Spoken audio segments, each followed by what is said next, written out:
हरे कृष्णा। आप सभी भक्तों को वट पूर्णिमा और ज्येष्ठ पूर्णिमा की बहुत बहुत शुभकामनाएं। यह दिन नारी शक्ति के तप, श्रद्धा और समर्पण का प्रतीक है। वट वृक्ष की छांव में बैठकर माता सावित्री द्वारा अपने पति सत्यवान के प्राण यमराज से वापस लाने की यह अद्भुत कथा है। आज भी हर सुहागन स्त्री के संकल्प और आस्था को दृढ़ करती है। वहीं पे ज्येष्ठ पूर्णिमा का दिन पुण्य स्नान, दान और व्रत के माध्यम से पापों के क्षय और मोक्ष की ओर अग्रसर होने का सुअवसर प्रदान करता है। यह पर्व हमें प्राकृतिक, परिवार और भावना के प्रति अपने कर्तव्यों की याद दिलाता है। आइए इस पुण्य तिथि पर कथा श्रवण के माध्यम से हम अपने जीवन को आध्यात्मिक ऊर्जा से भरे और श्रेष्ठ कर्मों का संकल्प लें। आइए हम सब श्रवण करते हैं आज की कथा का। द्वापर युग में एक समय की बात है। यशोदा जी ने श्री कृष्ण से कहा, हे कृष्ण, तुम सारे संसार के उत्पन्नकर्ता, पालनकर्ता और उनके संहार करता हो। आज कोई ऐसा व्रत मुझको कहो जिसके करने से मृत्यु लोक में स्त्रियों को विधवा होने का भय न रहे और वह व्रत सभी मनुष्यों की मनोकामनाएं भी पूर्ण करने वाला हो। तब श्री कृष्ण कहने लगे, हे माता, आपने अति उत्तम प्रश्न किया है। मैं आपसे ऐसे ही व्रत को विस्तार पूर्वक कहता हूँ। सौभाग्य की प्राप्ति के लिए स्त्रियों को 32 पूर्णमासियों का व्रत करना चाहिए। इस व्रत के करने से स्त्रियों को सौभाग्य संपत्ति मिलती है। यह व्रत अचल सौभाग्य देने वाला और भगवान शिव के प्रति मनुष्य मात्र की भक्ति को बढ़ाने वाला है। तब यशोदा जी कहने लगी कि हे कृष्ण, सबसे पहले इस व्रत को मृत्यु लोक में किसने किया था? इसके विषय में भी मुझे विस्तार पूर्वक बताओ। तब श्री कृष्ण कहने लगे कि माते, इस भूमंडल पर एक अत्यंत प्रसिद्ध राजा चंद्रहास के पालित अनेक प्रकार के रत्नों से परिपूर्ण कार्तिका नाम की एक नगरी थी। वहां पर धनेश्वर नाम का एक ब्राह्मण रहता था और उसकी पत्नी अति सुशील रूपवती थी। दोनों ही उस नगरी में बड़े प्रेम से रहते थे। घर में धन धान्य आदि की कोई कमी नहीं थी, लेकिन उन्हें एक बड़ा दुख था कि उनकी कोई संतान नहीं थी। इस दुख से वह अत्यंत दुखी रहा करते थे। एक समय एक बड़ा तपस्वी योगी उस नगरी में आया। वह योगी उस ब्राह्मण के घर को छोड़ करके अन्य सभी घरों से भिक्षा लाकर भोजन किया करता था। एक दिन वह योगी रूपवती से भिक्षा न लेकर किसी दूसरे घर से भिक्षा लेकर के गंगा किनारे जाकर भिक्षा में मिले अन्न को प्रेम पूर्वक खा रहा था कि धनेश्वर ने योगी का यह सब कार्य किसी प्रकार से देख लिया। अपनी भिक्षा के अनादर से दुखी होकर धनेश्वर योगी से बोला, महात्मा, आप सभी घरों से भिक्षा लेते हैं किंतु मेरे घर की भिक्षा कभी नहीं लेते, इसका क्या कारण है? तब योगी ने कहा कि निसंतान के घर की भिक्षा पतितों के अन्न के समान होती है और जो पतितों का अन्न खाता है वह भी पतित हो जाता है। क्योंकि तुम निसंतान हो इसलिए पतित हो, इसलिए पतित हो जाने से भय से मैं तुम्हारे घर की भिक्षा नहीं लेता।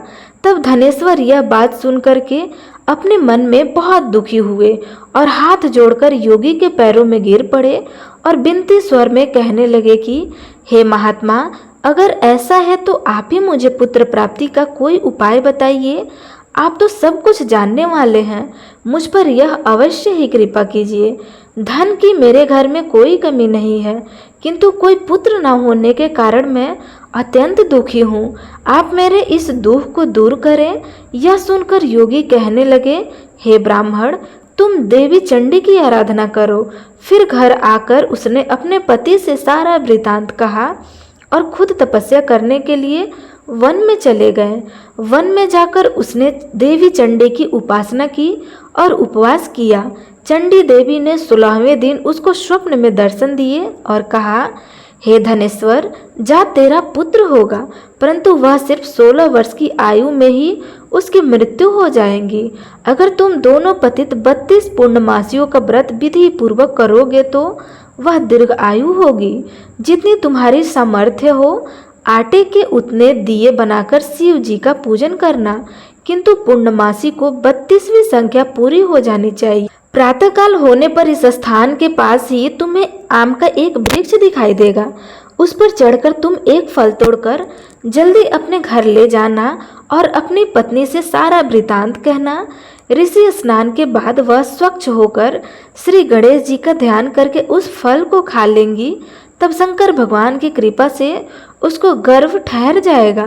तब वह ब्राह्मण प्रातःकाल उठा तो उसने उस स्थान के पास ही आम का एक वृक्ष देखा जिस पर अत्यंत सुंदर आम का एक फल लगा हुआ था।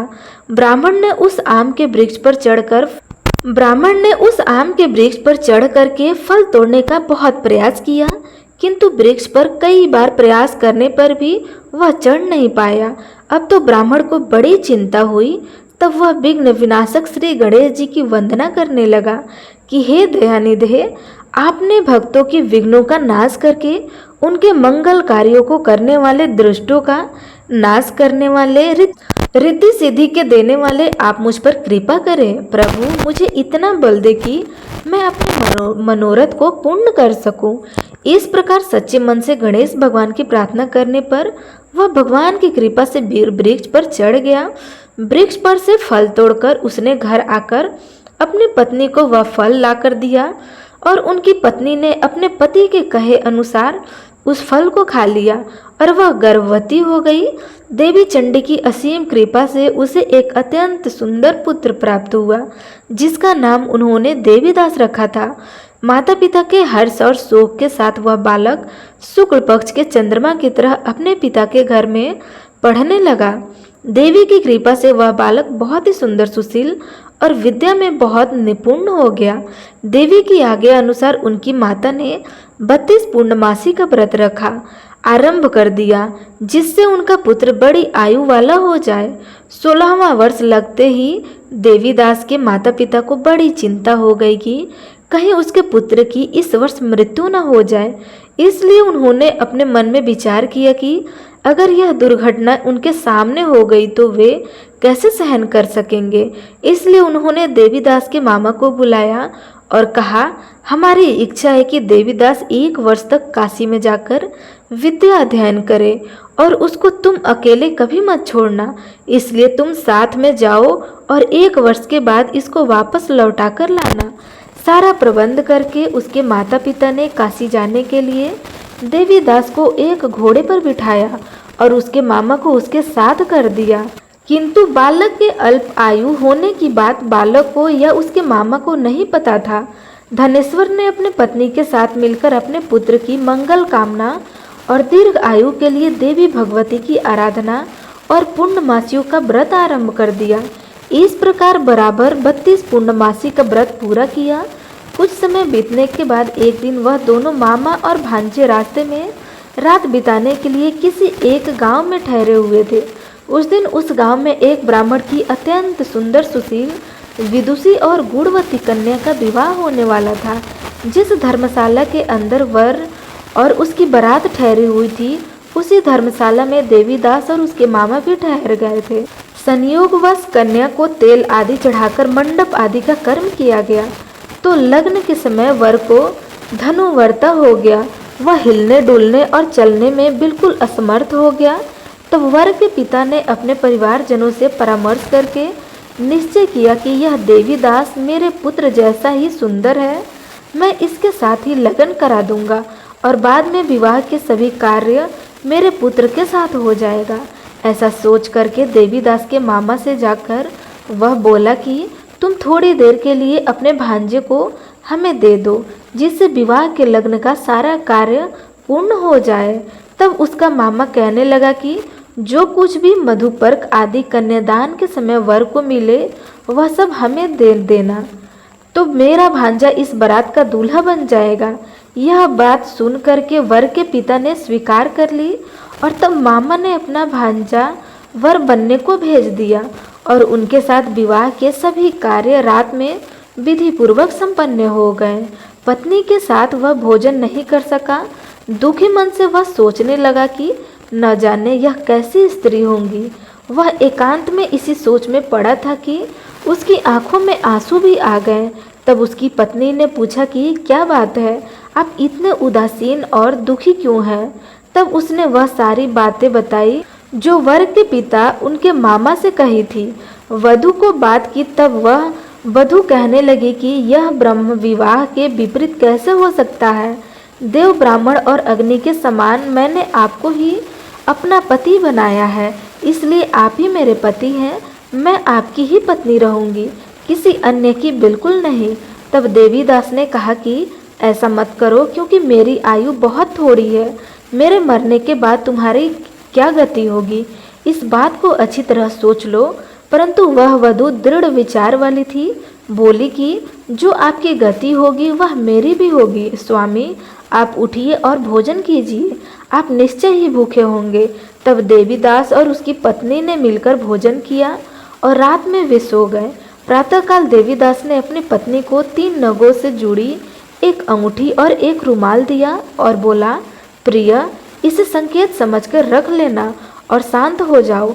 मेरा स्मरण और जीवन जानने के लिए एक पुष्प वाटिका बना लो, उसमें सुगंधी वाली एक 9 मल्लिका लगा लो। उसको हर दिन जल से सींचना और आनंद के साथ खेल कूदना और उत्सव मनाना। जिस समय और जिस दिन मेरी मृत्यु होगा, यह फूल सूख जाएगा, और जब यह फिर से हरे भरे हो जाए तो समझ लेना कि मैं जीवित हूँ। यह बात निश्चय करके समझ लेना और इसमें कोई संशय मत करना। ऐसा समझा बुझा करके वह चला गया। प्रातःकाल होते ही वहां पर गाजे बाजे बजने लगे। जिस समय विवाह के कार्य समाप्त करने के लिए वर तथा सब बाराती मंडप में आए तो कन्या ने वर को भली प्रकार से देखकर अपने पिता से कहा कि यह मेरा पति नहीं है, मेरा पति वही है जिसके साथ रात में मेरा विवाह हुआ था। इसके साथ तो मेरा विवाह हुआ ही नहीं था।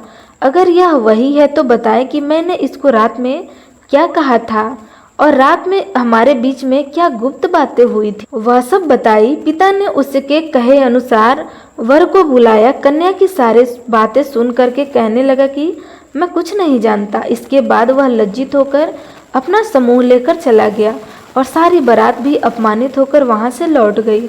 भगवान श्री कृष्ण आगे बोले, हे माता, इस प्रकार देवीदास काशी विद्यापीठ पढ़ने के लिए चला गया। जब कुछ समय बीत गया तो काल से प्रेरित होकर एक सांप रात के समय उसको डसने के लिए वहां पर आया। उस विषधर के प्रभाव से उसके बिस्तर के चारों ओर से विष की ज्वाला से वह बिस्तर विषैला हो गया, परंतु व्रतराज के प्रभाव से उसको वह सांप काट नहीं पाया, क्योंकि पहले ही उसकी मां ने 32 पूर्णमासी का व्रत रखा था। इसके बाद मध्याह्न के समय स्वयं काल वहां पर आया और उसके शरीर से उसके प्राणों को निकालने का प्रयास करने लगा, जिससे वह मूर्छित होकर धरती पर गिर पड़ा। भगवान की कृपा से उसी समय देवी पार्वती जी के साथ श्री शंकर जी वहां पर आ गए। उनको मूर्छित दशा में देखकर देवी पार्वती ने भगवान से प्रार्थना की कि हे प्रभु, इस बालक की माता ने पहले 32 पूर्णमासी का व्रत किया था, जिसके प्रभाव से हे भगवान, अब आप इनको प्राण दान दीजिए। देवी के कहने पर भक्तवत्सल भगवान ने उस बालक को प्राण दान दे दिया। इस व्रत के प्रभाव से काल को भी पीछे हटना पड़ा और देवीदास स्वस्थ होकर बैठ गया। इधर उसकी पत्नी उसके काल की प्रतीक्षा कर रही थी। एक दिन उसने देखा कि उस पुष्प वाटिका में पत्र पुष्प कुछ भी नहीं रहे, सब कुछ सूख कर नष्ट हो गया था। तो उसे बड़ा आश्चर्य हुआ, किंतु कुछ ही क्षण में वह सब वाटिका पहले की तरह हरी भरी हो गई थी। तब वह समझ गई कि उसके पति पुनर्जीवित हो गए हैं। यह देखकर वह बहुत प्रसन्न होकर अपने पिता से कहने लगी कि पिताजी, मेरे पति जीवित हैं, आप उनको ढूंढिए। जब 16वां वर्ष बीत गया तो देवीदास भी अपने मामा के साथ काशी से वापस अपने घर के लिए चल पड़ा। इधर उसके ससुर उसको ढूंढने के लिए घर से जाने ही वाले थे कि वह दोनों मामा भांजे वहीं पर आ गए। उसको आया देख करके उसका ससुर बड़ी प्रसन्नता के साथ उसे अपने घर में ले गया। उस समय नगर के निवासी भी वहां इकट्ठा हो गए और फिर सबने निश्चय किया कि अवश्य ही इस बालक के साथ इसी कन्या का विवाह हुआ था। उस बालक को जब कन्या ने देखा तो पहचान लिया और कहा कि यह तो वही है जो संकेत करके गए थे। फिर सब कहने लगे कि भला हुआ जो यह आ गया, और तब नगरवासियों ने खूब आनंद मनाया। कुछ दिनों के बाद देवीदास अपनी पत्नी और अपने मामा के साथ अपने ससुर के घर से बहुत सारा उपहार लेकर अपने घर की ओर चल पड़े। जब वह अपने नगर के निकट गए तो कई लोगों ने उसे देखकर उसके माता पिता को पहले ही जाकर सूचना दे दी कि तुम्हारा पुत्र देवीदास अपनी पत्नी और मामा के साथ आ रहा है। ऐसा सुनकर पहले तो उनके विश्वास नहीं हुआ, किंतु जब और लोगों ने भी आकर उनकी बात का समर्थन किया तब उन्हें बड़ा आश्चर्य हुआ। इतने में ही देवीदास भी घर पर पहुंच गया और देवीदास ने अपने माता पिता के चरणों में सिर रखकर प्रणाम किया और उसकी पत्नी ने भी अपने सास ससुर के चरणों में स्पर्श किया। तो माता पिता ने अपने पुत्र और पुत्रवधू को अपने हृदय से लगा लिया और सबकी आंखों में प्रेम के आंसू बहने लगे। अपने पुत्र और पुत्रवधू के आने की खुशी में धनेश्वर ने बड़ा भारी उत्सव किया और ब्राह्मणों को भी बहुत सी दान दक्षिणा देकर प्रसन्नता किया। भगवान श्री कृष्ण कहने लगे, माते, इस प्रकार धनेश्वर 32 पूर्णमासियों के व्रत के प्रभाव से पुत्रवान हो गया। जो भी स्त्री इस व्रत को करती है वे जन्म जन्मांतर में भी वैधव्य का दुख नहीं भोगती है और सदैव सौभाग्यवती रहती है। यह मेरा वचन है, इसमें कोई संदेह नहीं है। यह व्रत पुत्र पौत्रों को देने वाला तथा संपूर्ण मनोकामनाओं को पूर्ण करने वाला है। 32 पूर्णमासियों के व्रत करने से व्रती की सारी इच्छाएं भगवान की कृपा से पूर्ण हो जाती है।